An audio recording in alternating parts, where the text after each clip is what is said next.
Hola, mi nombre es Sandra Quintero Salas, soy licenciada en Derecho y maestra en Filosofía de la Cultura. El tema que estaré abordando en mi ponencia es el bienestarismo en transición como una posibilidad para los zoológicos latinoamericanos.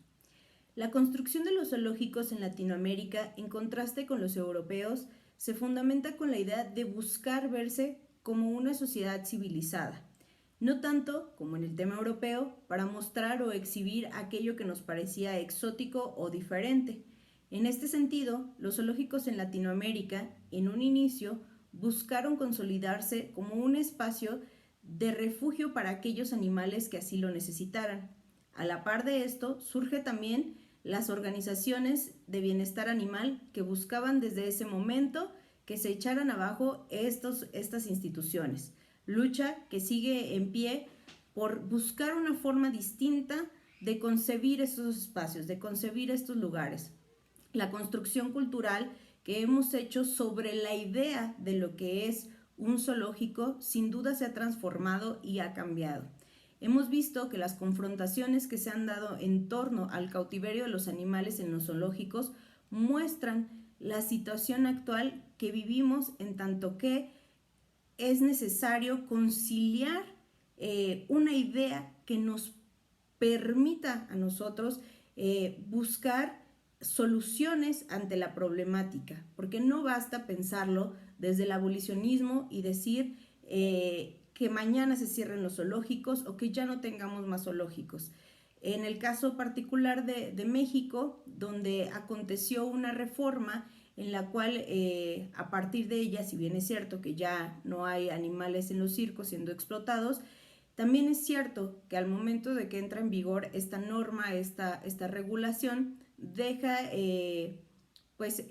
un estado de indefensión aquellos animales que seguían siendo parte del circo y que de un momento a otro, pues aquellos que eran propietarios ya al sentir que no podían sacar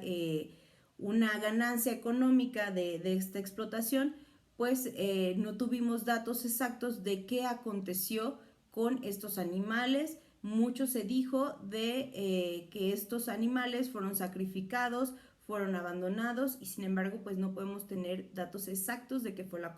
lo que aconteció. Es por ello que mi propuesta no es que se haga simplemente una reforma o que se diga que el día de mañana ya no tengamos más zoológicos, sino buscar la forma, es decir, esa posibilidad de conciliar lo que ya tenemos como zoológicos, pero pensar en las acciones que podemos implementar en este momento, pero que a largo plazo nos permitan, ahora sí bien, ya no tener zoológicos de la forma en la que los estamos concibiendo hasta el momento. Ello implica escucharse entre bandos, por ejemplo, de diversas características como serán médicos veterinarios, biólogos, activistas, dentro de toda la gama también del activismo, del abolicionismo, del bienestarismo animal, para poder luchar en pro de esos animales que ya se encuentran ahí. ¿Por qué? Porque se debería de hacer un estudio significativo el cual nos presente cuáles son los estados en los que se encuentran los animales en el tema de su salud, si es posible trasladarlos a algún santuario o si no es así, cuáles también por el tema de su edad ya no pueden moverse a otro lugar porque pues han vivido toda su vida en cautiverio y sería una crueldad que los liberáramos. Entonces, ¿cuáles de ellos sí podrían irse? ¿Cuáles de ellos no? ¿Y cómo sería una forma de que ellos pudieran tener un entorno más apropiado, que sea digno de su especie y que incluso nosotros seamos los que al verlos no forzarlos a que sean vistos, simplemente que ellos puedan tener la posibilidad de ser ellos, decir no quiero mostrarme, no quiero que me vean, bueno pues está bien, y transformar esa idea cultural que hemos estado construyendo en torno a lo que significa el zoológico. Eso implicará también para ambas partes y todos los interesados en ello escucharse, dejar de lado las falacias y las manipulaciones que muchas veces se dan en torno a esta situación. Esto permitiría consolidar estrategias, como decía, en beneficio para los que hoy están cautivos. Así pues, debemos de reconocer con mayor empatía a los otros animales, reconocer nuestras similitudes también, que pertenecemos a este mundo y que tenemos igual de importancia. Y dejar ese